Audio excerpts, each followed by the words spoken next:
Today is a special day. I'm giving you a technical resource to simplify the process of acid adjustment of juices, and also showing off a cool new toy that we got for making amazing cocktail ingredients. Tool. It's definitely a tool. Have you heard about acid adjustment? Or have you tried it? Or, like me, did you find a surprising lack of information online about acid adjustment in general, or the acid contents of juices, which are so critical to know to execute this technique? Let me know down in the comments. And while you're there, what juices have you tried, or are you curious to try acid adjustment with? Ultra brief overview. There are 2 critical pieces of information that you need to have to acid adjust any juice: the acid contents of the juice that you're starting with, and the acid contents of the juice that you're trying to mimic. Basically, what percentage of this is what kind of acid, this or any other fruit. I set out to find this information, hoping to find like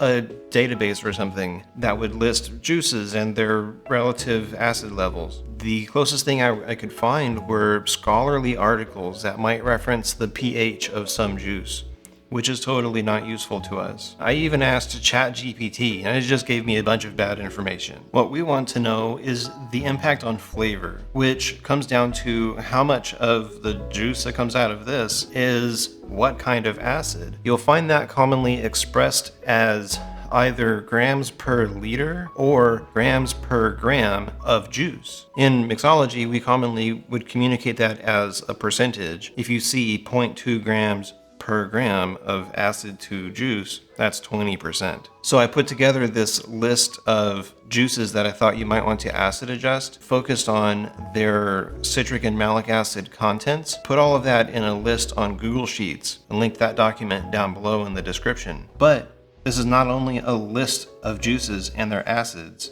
it's a calculator. Simply select the juice that you have and the juice that you want to mimic in terms of acid and your starting mass of juice. The calculator does the rest for you. It considers on average how much of these acids are in the juice that you started with and how much more of them you need to add to get the final acid content. So let's use this tool today and make a cocktail. A friend of ours, Sonia, is on her way over and expecting a drink. It's Cinco de Mayo, which happens to be Sonia's birthday, so I'm gonna make her a margarita, but not like she expects a margarita. If you're finding this information useful, you should subscribe and hit the bell. There's a lot more technical content like this on the way. Next time will be advanced flavor pairings and how to use them to develop secret ingredients. You don't want to miss that.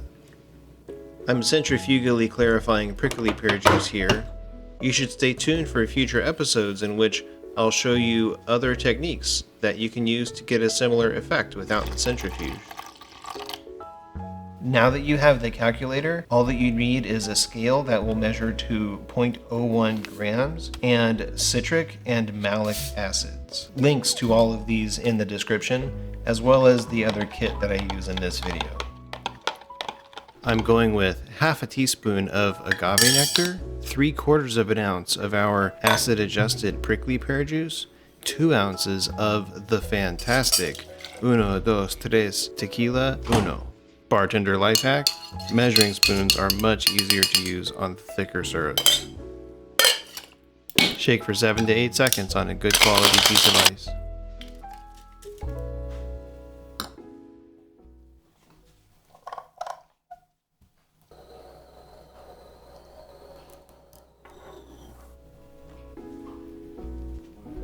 A well-balanced, refreshing drink. The tequila has a nice earthy note that balances the sweetness of the cocktail. It reminds me of a raspberry in that it's fruity and tart. Delicioso. Happy Cinco de Mayo. Salud.